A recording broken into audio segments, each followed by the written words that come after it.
Hello, good afternoon. Thank you very much for attending this week's webinar. We're going to go through UK inheritance tax and UK property.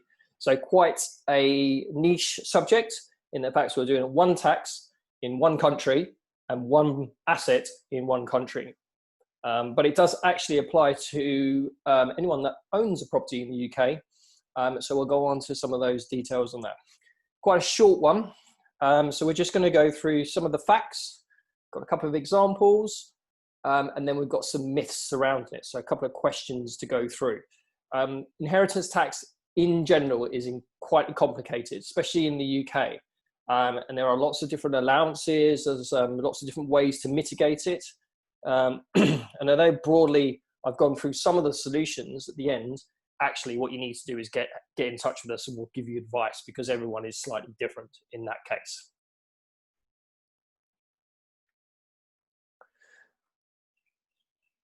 So at Avrio, we do financial planning. So we build it. You generally fund it in case of investment management, but in this case, it can be property or putting a property portfolio together. And then we ensure that you stick to it. So it's a lot of behavioral coaching. And that's what, in essence, what we try to do with the planning side. Benjamin Franklin said, "Nothing is certain in life save death and taxes." So nothing is certain in life save death and taxes. Quote that always gets applied when you're talking about UK inheritance tax, because it's about death and it's about taxes. So some of the facts. UK inheritance tax is quite a special tax around the world, and it applies to all assets of UK domicile and anyone in the world with a UK asset. Okay, so we'll come on to what domicile means, and we'll come on to what, say, a non-resident or a non-domicile would mean to a UK asset, i.e. property. Constantly changing. So from April 2017, which is probably 3 years ago now, all UK residential property held by a non-dom, okay, someone that isn't a UK domicile, whether directly or indirectly, so including UK residential property held by offshore companies and offshore trust or other company structures or UK partnerships, will be subject to UK inheritance tax.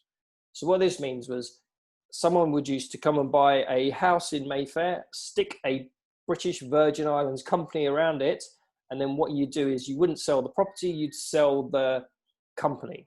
So actually trading of BVI companies was quite a normal way of buying a property in normally West End London, and it avoided a couple of taxes such as inheritance tax and stamp duty, so it's quite a good way.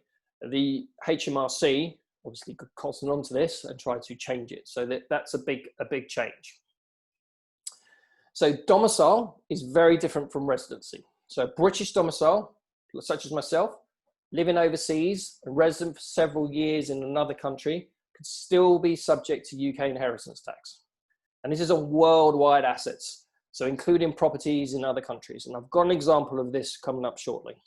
So just to reiterate, I live in Singapore, domicile. Therefore, any assets that I own in Singapore or offshore investments, as well as UK property or overseas property, the UK government would charge me a tax on all of those assets. So leaving the UK to avoid inheritance tax needs to be looked at completely separately from leaving the UK to avoid income and capital gains tax, which is actually relatively very easy to do.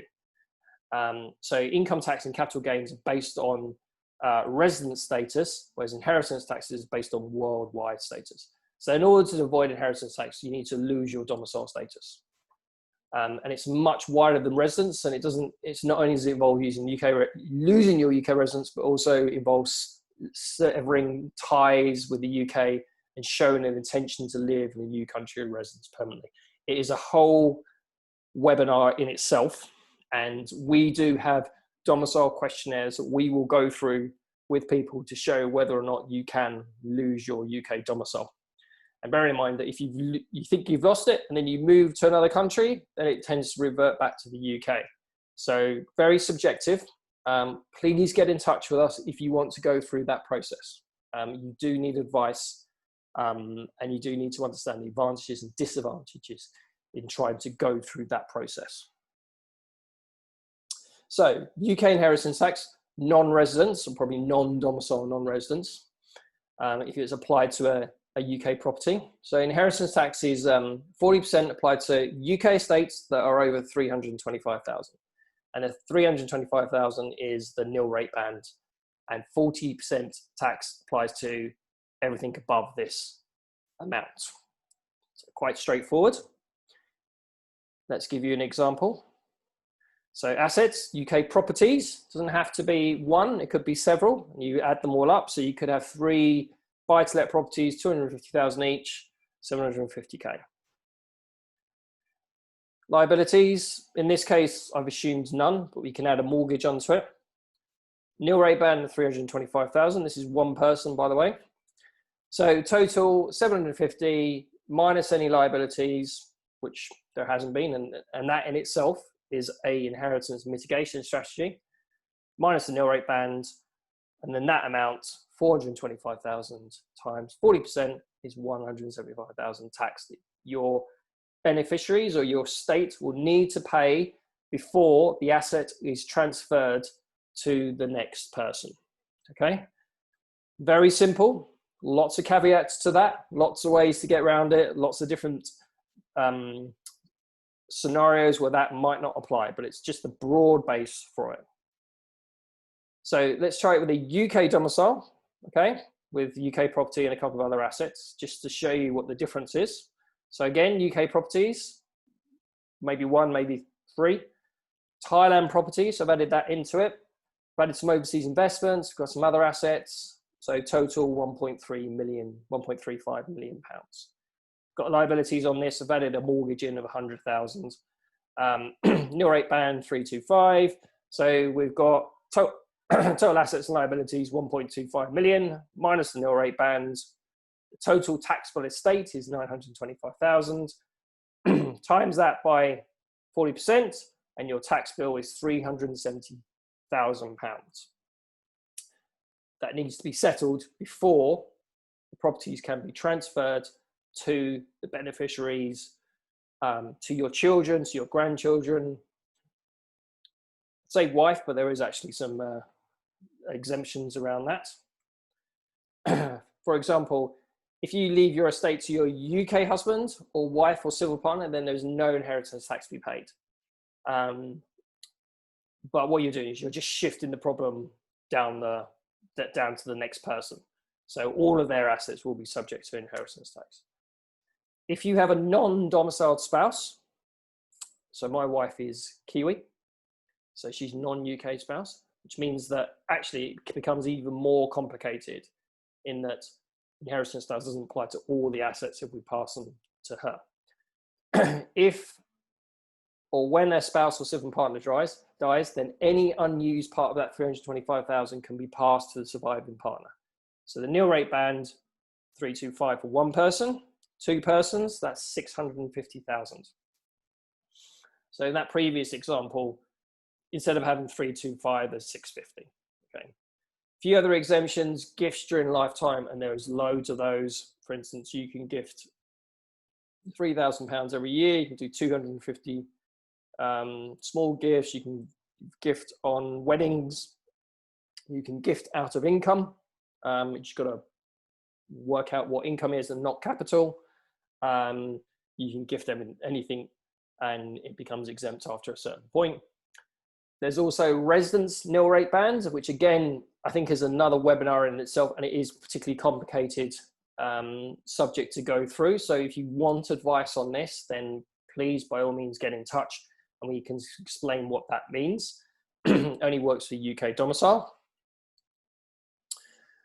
3 steps to a solution, okay? So there's different ways to mitigate potential inheritance liabilities. I went through a couple above just then, but they broadly fall into 3 steps. So draw up a will, do a tax efficient will, consider how the ownership of the possessions is going to be passed between you or your spouse, how you're going to fund those tax liabilities. make gifts. So you can gift away those assets to your children. You could say, here's the property, I'm going to gift that to you, that is yours. There are, again, some caveats involved in that. Don't live in it. There could be a potentially exempt transfer, so you've got to live for 7 years before that IHT has been removed from your estate. So again, it makes it a little bit more complicated. Or you can gift it to a trust or a company. Again, you're adding a little bit more complication to it, and it's not all advantages. There are some significant disadvantages to it. Again, seek advice on this, and we'll help you show you the differences between them. Or make sure there's money available to fund the liabilities on death. So you could just use insurance. You could just say, well, actually, I've got some money parked away. We're going to, that's going to be used to fund any liabilities in the UK. So if you've got a property in that first example, it was 750,000 and the tax was 170,000 pounds, then you could say, well, actually, I've got 170,000 pounds ready to pay that tax on the event of a death. So you just got the money available to do it, which is, I think, a lot of people, that's what they start to think about. Again, full exemptions and rules are complicated, so please seek advice. And it's generally part of an overall estate planning rather than just concentrating on one particular tax. A couple of myths to go through. Can I give away the UK property? Yes, of course you can. You can gift the house, for instance, to children, grandchildren, but you can't really live in it. As this will start a 7-year potentially exempt transfer that we talked about earlier. Provided you survive for 7 years from the date of transfer, then the value would be transferred would be excluded from your estate and inheritance tax. So this is the pet I talked about slightly earlier. If you transfer to your children, then it's disposable for capital gains. So bear that in mind. And it's generally, and it's classed as connected parties as well. So you've got to remember what that means. And there's a whole list of what connected parties looks like. So therefore, on an overall broad basis, you'd crystallize a capital gain if there's been an uplift in the price since you bought it. Can I give away my house and continue to live in it and avoid IHT? No. The IHT legislation includes a set of rules known as gift with reservation benefits, so gift with reservation. They're quite complex, which means that if you continue to give away an asset, but you derive a benefit from it, so you give away your home, but you continue to live in it, then you're treated as still owning it, and it still forms part of your taxable estate on death. Again, you can gift it, but not live in it, and this will start the 7-year time clock of a pet.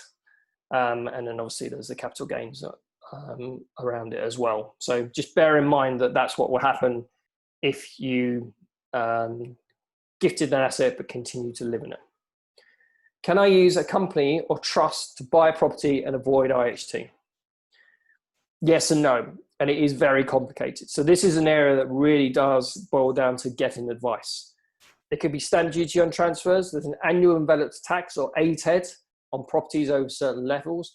Does property business relief apply? So inheritance tax doesn't apply to family companies, for instance, but does your company apply? Does your company receive that property relief? If you gifted to a tax, there's a tax on opening the trust, and there's potentially a tax every 10 years. There's also a corporation tax. So seek advice. That is a particularly complicated area that if you're going to go down, then you should really, really, really take advice in that area. But just be aware of some of the